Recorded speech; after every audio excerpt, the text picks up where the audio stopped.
ষ্টুডিঅ'ৰ কিচেনলৈ আপোনালোকক স্বাগতম জনাইছোঁ। আজি মই আপোনালোকলৈ লৈ আহিছোঁ ঘৰতে সহজতে বনাব পৰা মেংগো কুলফি।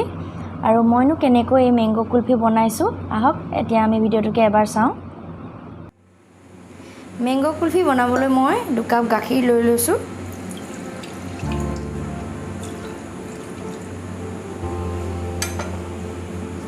একেটা কাপৰ জোখেৰে আধা কাপ চেনি লৈ লৈছোঁ, মানে 3 চামুচ হ'ব।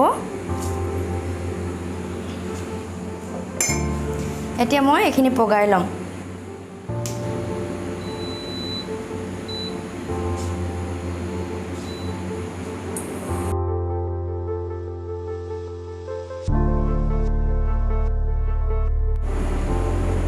হৈ গ'ল গাখীৰখিনি দেখিছে ডাঠ।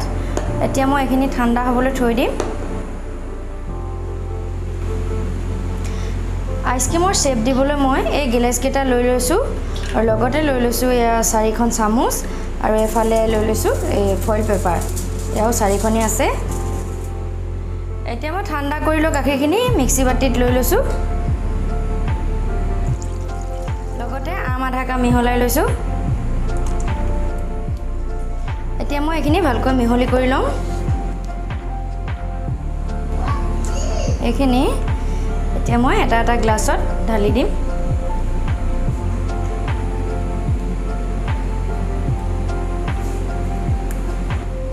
এতিয়া মই এইখিনিতো বাদাম দি দিম ওপৰত।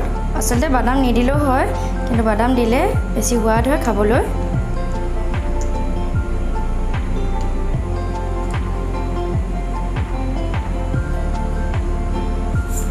এতিয়া এনেদৰে এটা এটাকৈ ফইল পেপাৰে বান্ধি দিম।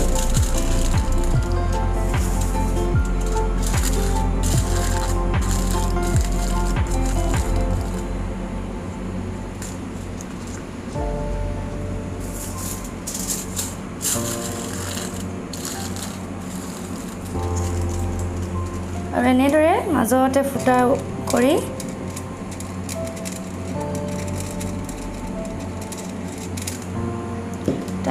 চামুচখন ভৰাই দিব।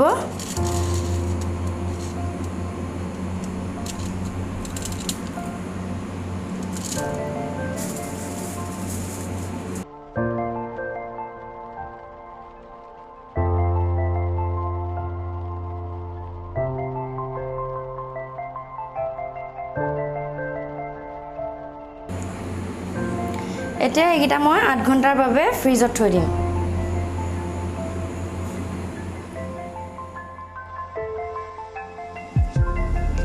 এয়া আপোনালোকৰ আগত কুলফি ৰেডি হৈছে। এনেদৰে সহজতে ঘৰতে বনাই খাব পাৰিব। এতিয়া মই ফইল পেপাৰ কেইখন এৰুৱাই দিম।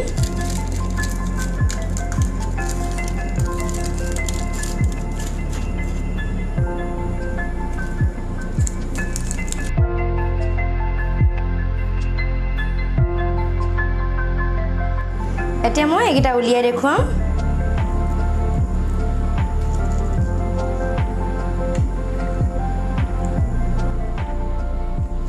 এয়া দেখিলে ঘৰতে সহজতে বনালোঁ।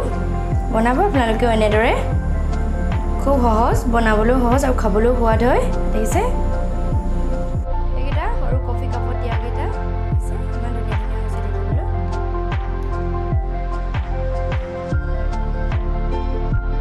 ভিডিঅ'টো শেষলৈকে চোৱাৰ বাবে আপোনালোকক বহুত বহুত ধন্যবাদ জনালোঁ।